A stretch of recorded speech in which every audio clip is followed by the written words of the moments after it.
Welcome back to the Mountain Morning Show. Now, of course, many of us were super excited about all of the wet weather we've been receiving here in Park City and the surrounding areas and getting outside to play in it.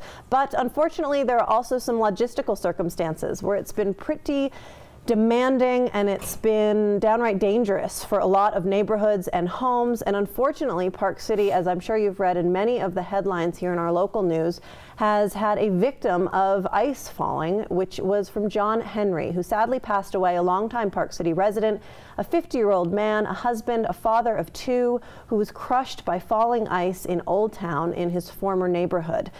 Obviously an incredibly sad story, and we want to try and help to ensure that not only does it not happen again, but that you can take the right precautions with your own family and your own home to keep things safe and sustainable until all of this snow and ice melts this spring. I am sitting down with Dennis Duce, the founder of Intermountain Roof Advisors. Thank you for being here this morning. Thank you. So first off, I know this has been your career for many, many years.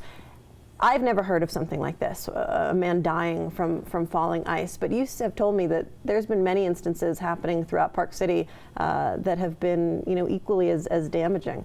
Yeah, some of them more damaging. I mean, I think it was about 10 or 12 years ago, there was a pickup truck at the top of Main Street that the whole truck was crushed by the ice dam when it came off of one of the roofs right on Main Street.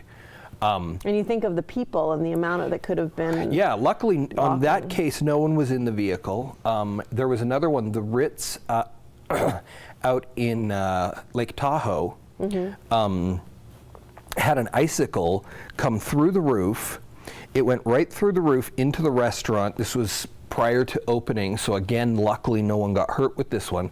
But that icicle went through the roof, and then it went into the concrete.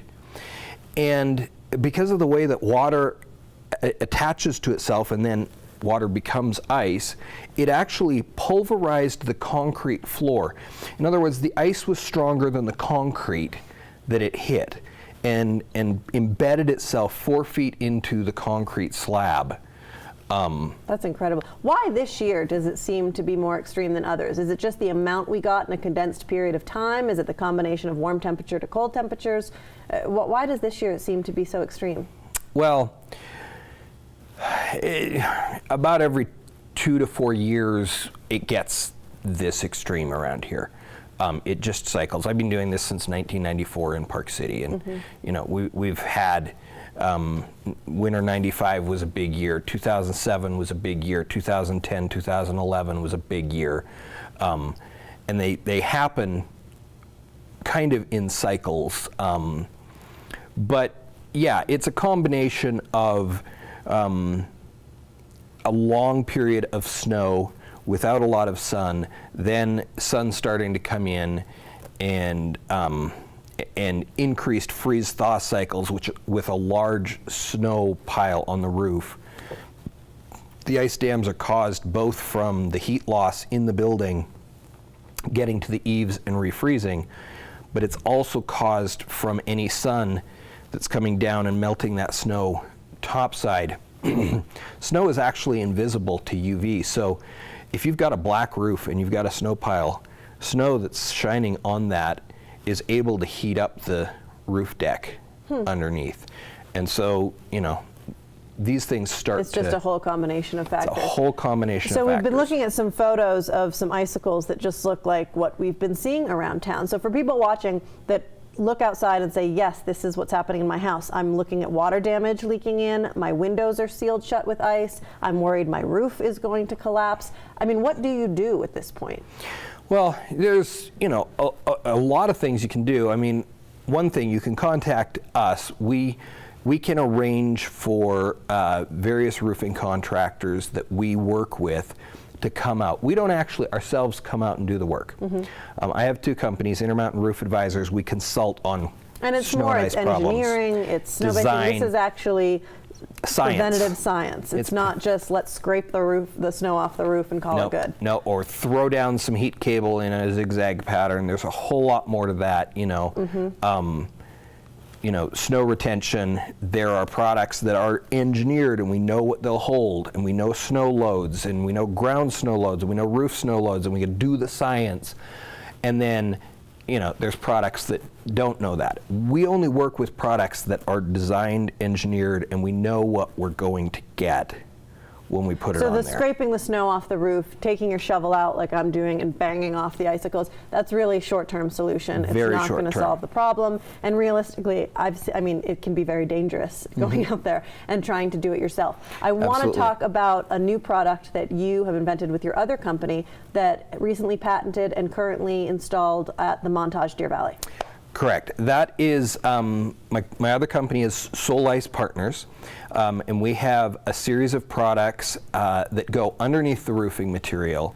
That we have an electric version and we have a hydronic version. We also have a retrofit that doesn't require the tear off of the roof. On the Montage, that one's an electric. It's under the roofing material. This system is designed to go from the eave to 1 foot inside the warm wall.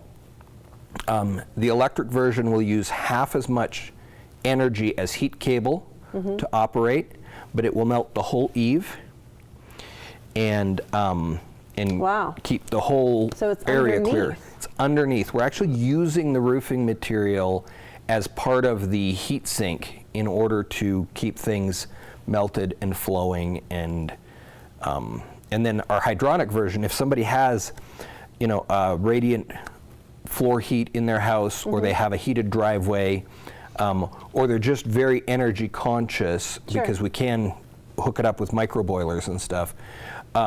That uses about 10% of the energy of zigzagged heat cable. And I'll tell you, in the last 3 weeks, the companies that I consult with, I've set them up on about 25 different homes for rooftop snow removal. And more than half of those homes actually have heat cable, and they just still don't do have, anything. they're not keeping up. And now, I'm not completely bashing heat cable.